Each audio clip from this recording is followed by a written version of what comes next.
Good morning and welcome to Jew in the City Speaks with your host, Allison Josephs, also known as Jew in the City. Usually what we do on this show is talk about Orthodox Jews in the media, talk about, Orthodox Jews who are up to good things. Sometimes we critique the media and talk about, feeling upset that they continue to depict us in stereotypical or negative ways. And something that has sort of emerged, I would say, in the last few years in the work that we do at Jew in the City is more than just sort of the perception of Orthodox Jews in the media. It's actually the experience of Orthodox Jews in real life. And that's our Makom branch. We are serving people who grew up in this religious lifestyle, and they did not have the positive experiences that people like me and my friends and family have had. They had some really negative and dysfunctional and abusive experiences. And what we've come to see over time is that essentially what seems to happen is that these stories of dysfunction and abuse are real. People leave after having bad experiences. They believe their dysfunctional experiences are Judaism itself, are the Jewish people themselves. They take these stories to the media, which then amplifies these stories of dysfunction as if they are normative experiences in our community.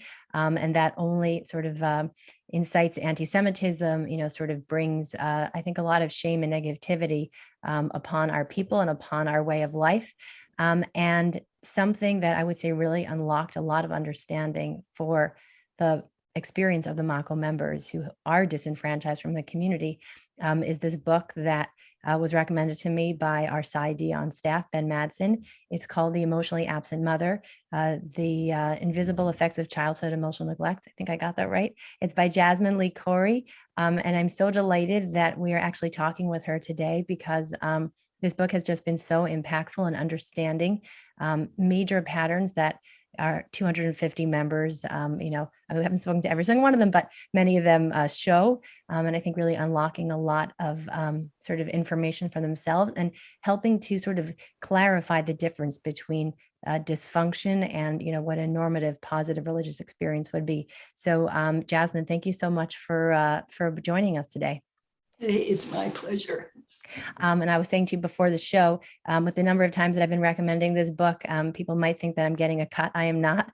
I'm really just recommending it because I've found it so helpful. It's been helpful to someone close to me. It's been helpful to so many members, and even off of these platforms. I think I think let's just start with just jumping into, kind of your major thesis of the book. I'd heard of emotional abuse. I'd heard of neglect. I'd never heard before of childhood emotional neglect. So can you, kind of start off explaining to us what this phenomenon is? Yes. So when we used to hear of neglect, it was really only about physical neglect, that you didn't have adequate clothing or home or food, something like that. But, we're recognizing so much more, which I think is a much bigger problem of emotional neglect, where you don't have the pieces that you need as a child to develop a healthy sense of self. You don't have the emotional aspects of being parented well. And so I think the sort of surprising part of this is that there are loving parents who work very hard to do their job well, and yet they're still missing some of the major pieces of parenting a child without emotionally neglecting them. Am I right on that? Absolutely. So we need to understand two things implied in your question. The one is what parenting really involves, a whole lot. It's the biggest job on the planet, I think. And we have to be able to be healthy humans ourselves, where we're not jammed up in some way. We can be emotionally present and giving. And a lot of people are emotionally absent mothers, either situationally, they're stretched too thin, they're working all the time, have too many kids, and maybe Yeah, or, you know, they find it difficult to be emotionally present because they didn't have anybody who was emotionally present with them, or they come from a family with a history of trauma, right? Which, by the way, speaks to the vast majority of the members that we're dealing with. These are people that are nearly 100% descendants of Holocaust survivors, sort of growing up in a very insular world with very little mixing. So that's not a surprising result of Holocaust effect. Absolutely. So somebody who's coming from that kind of history would need to have worked through it quite fully to be fully present as a parent, as a partner, as a friend in any way, and working through trauma. And even if it's a second generational kind of thing, it's not an easy process. So we're dealing with, at this point, I would say, third generation trauma, and still I think not enough people have dealt with the mental health issues. I think so many of them have either had parents that just sort of, or grandparents that shut down, that just didn't talk about anything, that just lost touch with their emotions completely. Another example that we heard was over positivity. So everything is great, everything is perfect, kind of like Hitler's not going to destroy us. And so this one woman we spoke to, who actually developed an emotional regulation curriculum for very insular Hasidic schools to teach children how to get in touch with the full range of their emotions, which is a wonderful sort of outcome of this, because she realized she never had access to anger or sadness. There was a responsibility in her home to always appear that things were just fine, as a way to sort of cope with things being not fine. Yeah, well, that's exactly, it has to be seen as that way, as that. It's a way to cope. It's a way to minimize how painful it is. It's not a full strategy for living a healthy life. For sure. A big part, once we sort of unpack what, the childhood emotional neglect is, the next part of your book talks about these good mother messages. Can you give us some examples and sort of like what the framework of good mother messages are about? Yeah, well, these are messages that a child, should get, right?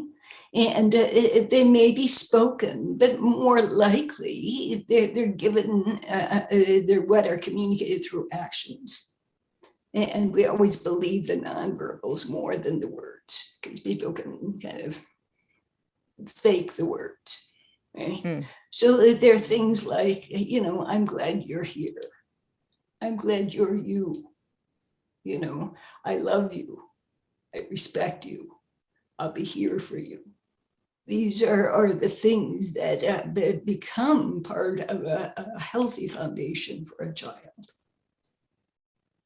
I listed some, but I also said, in working with these, it's not that there is this particular list. We need to feel into what were the things I needed to hear. What we found also working with our population is that the sort of the good mother messages that make people emotional are generally the messages that we're missing when someone gets sort of triggered by that. And I'll give you an example, because I think for people that had these good mother messages, either spoken or they felt them, it's sort of hard to fathom not growing up with this. But one of our members asked me about, what does it mean like for someone to delight in you? What would that look like experientially? So I had to explain, it would be like you walk into the room and someone's face lights up. They see you and they smile. They and I think, it's so terribly painful for someone to not even know what that experience might be like, because they haven't experienced it from their parents. And again, you can very easily see, let's say the great grandparents lost their first set of children in the Holocaust and then had to start over from scratch. I heard so many cases where they just couldn't attach to their next set of kids. They were too afraid of losing all over again. So they just kept the next sort of the second family 2.0, sort of further away. And the destruction from this sort of knows no end. And so this is so elucidating. And so the next thing you sort of talk about is lack of good mother messages cause different forms of insecure attachment. So can you explain the difference between secure attachment versus insecure attachment? Yeah, well, with secure attachment, you can rest. You trust that person's going to be there. Not 100%, nobody's 100%, but for the most part, and they want to be. And, it helps you feel comfortable and able to, lean in relationship, reflects on your sense of self, all kinds of things. Insecure attachment is when you don't have that, and, I have a chapter about the types of insecure attachment. Maybe I'll just talk about the two most common for a moment. One is, and it's kind of what you were describing, of those who lost their children and it was too painful to attach again. So the what I call self-sufficient style is when, you kind of keep people a little bit at arm's length because you don't trust your needs will be met. And you carry a deep pain about attachment. So you live to take care of yourself. That's why I think self-sufficient is a good term for it. The other is kind of the flip side of what we think of as insecure, kind of clingy, need reassurance, don't want the partner or parent or whoever it is to go away, have difficulty being alone. So, in neither of these are we comfortably kind of embedded in a relationship that feels good and holds us. And this is a pretty prevalent situation in terms of insecure attachment. You quote a study in your book. I kind of memorized your book. 38% of Americans are lacking secure attachment. Did I get that right? Yeah, I don't know what it would be right now, but I think that, it's a huge, huge problem. More people than not, I think, are insecurely attached and that were not fully parented, that has some kind of emotional neglect. I want to take a moment and comment on when you said people would say, well, gee, delight, what would that feel like? One of the saddest things I found is that those people that I worked with directly or I interviewed for the book, beforehand, it wasn't that they might be missing one or two of those good mother messages. If they were missing them, they were often missing the whole shebang. Yep. Yeah, we find that also with a lot. I mean, if there's some exceptions, but a lot of people that we're working with are also reporting to be missing all of them or most of them. What about lack of being aware of this or sort of avoidance or sort of getting triggered by the topic? Another response that we've seen is instead of people kind of recognizing that they experience this or, being ready to deal with it or face it, instead they become full of rage and sort of want to silence the conversation and, blame, shame, not go there. Like why do some people do that as opposed to either, recognizing it or being honest about what happened? Yeah, well, it takes a lot of support and it takes a lot of emotional maturity to be able to be honest about what happened. So I don't think we can expect people to go there right away. Right? Yeah. That, what you described, the rage, the annoyance, these are different kinds of defenses, protections. It's saying, that's too much. I don't want to go there. Right? And it may take some, just like good mothering, some consistent holding, reflecting of their feelings, like even to say, wow, this topic is a really difficult one for you. If we're people to slowly settle down, begin to trust, you will begin to maybe through others of his group situation, understand it's okay that you have these, feelings or experiences, feeling unloved or something. And, to slowly be willing to approach the topic. And, this is obviously for anyone listening that's becoming triggered, they may think, oh no, how do I help myself? So I would recommend getting her book, getting a therapist. One of the methods that you talk about in part of the healing process is self-parenting. So can you kind of walk us through the overview of what that looks like? Yeah. So self-parenting is premised on the idea that we still have parts of us that carry child-like needs and emotions. We could call them child parts. We could call them child states. It's kind of like we have an inner child, what has been called for decades, or I think more commonly, inner children. There's not just one, but there are many. So these are states that are often kind of frozen in time.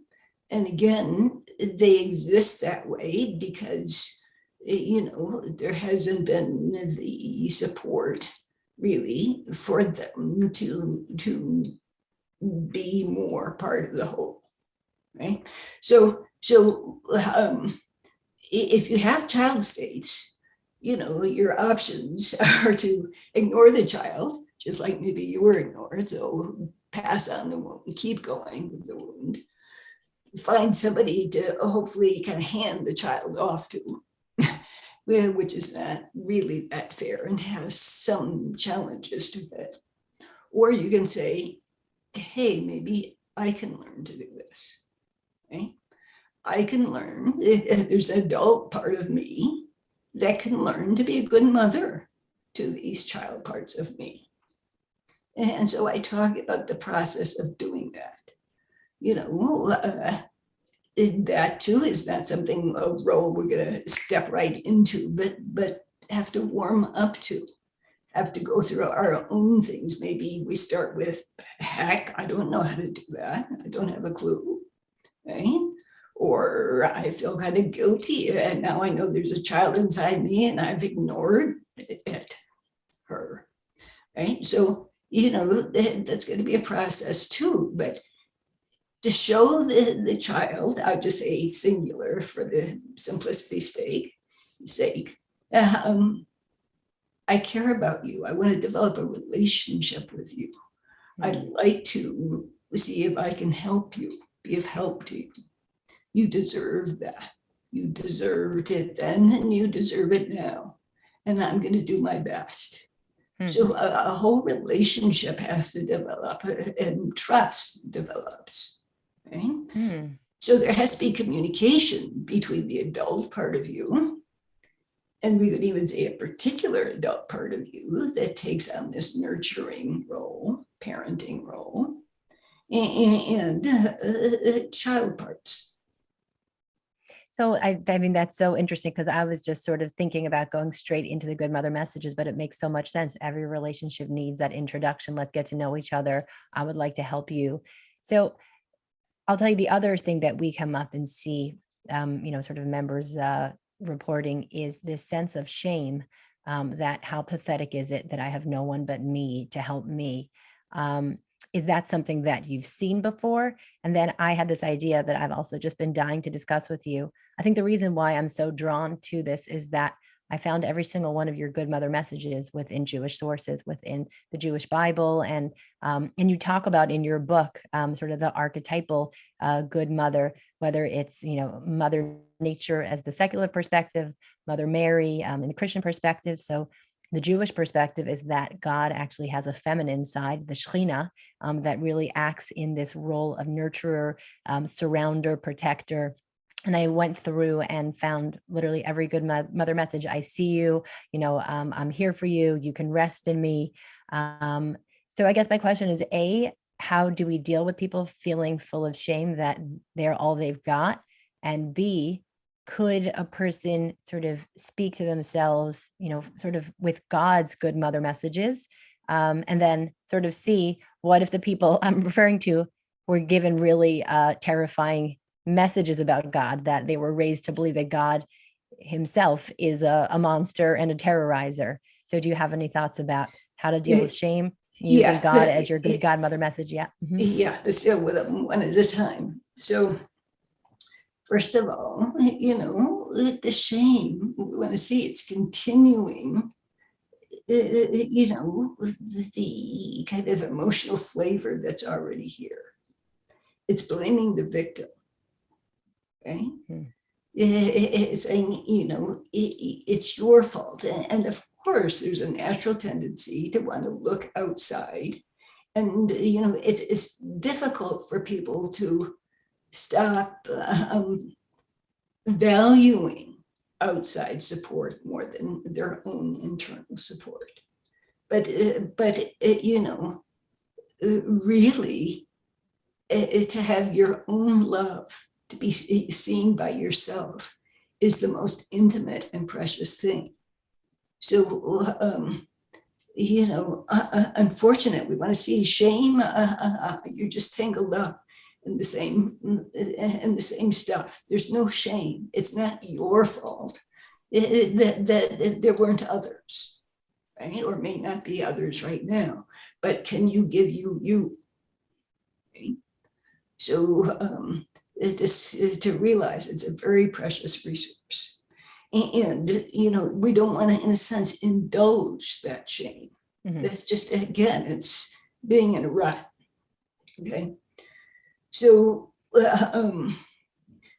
great, you can use the kind of divine mother, divine feminine part of God to help you get a sense, to model that, to say, I want to incorporate that. And I don't know so much about your tradition, but, in the book, I talked about the child often internalizes a sense of, Mom, I'm like that too, right?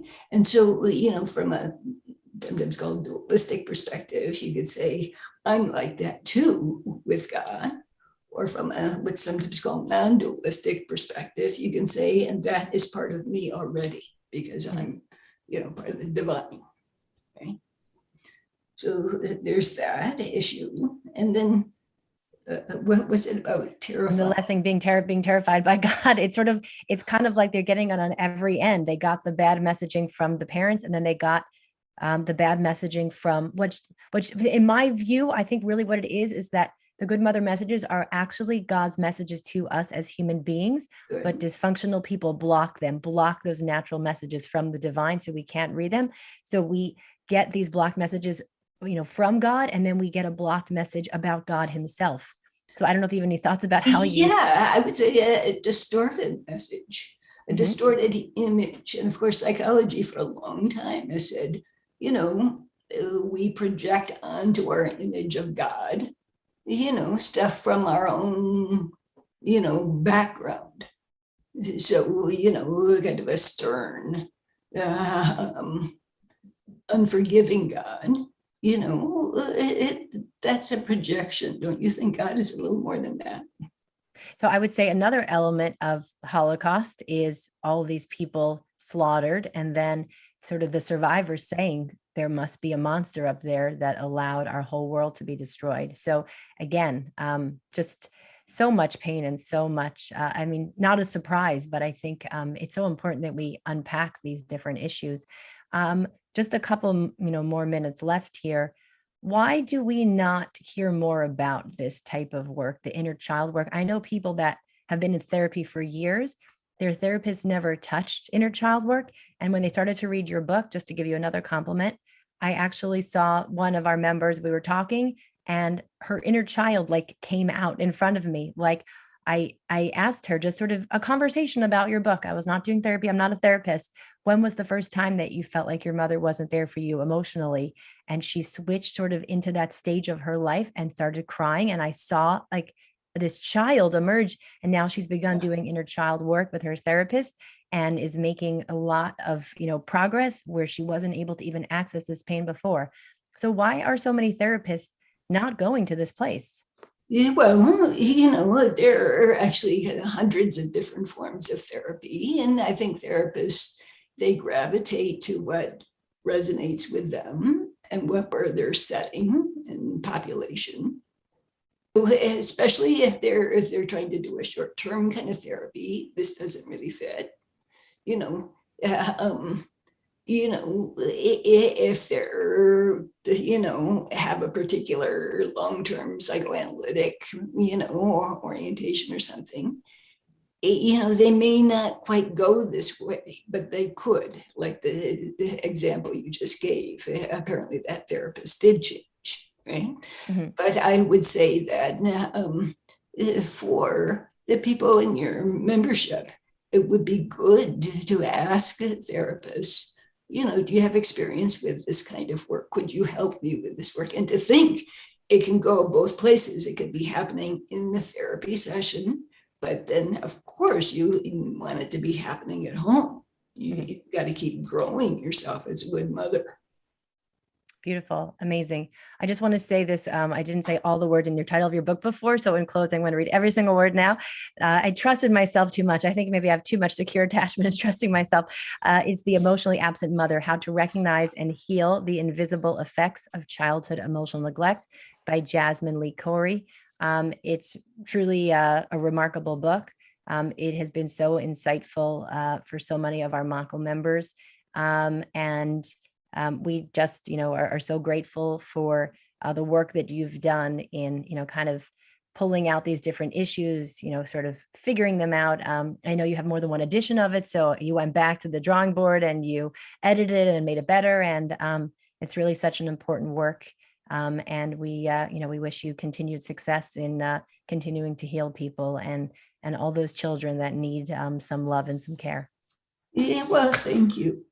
And I don't know if others are in real time watching this. I see there's a number of the chat, if there are questions or something, just to say, I'd be happy to come back and continue the conversation sometime if you Oh, wish. so we would love for you to speak to our members directly. That would be incredible because you're, kind of someone that they've been reading now in sort of this book setting for quite some time. So I think to be able to access you directly would be a tremendous opportunity. So thank you so much for that generous offer, Okay. and thank you so much for listening. You can catch us same time, same place next week. Bye bye.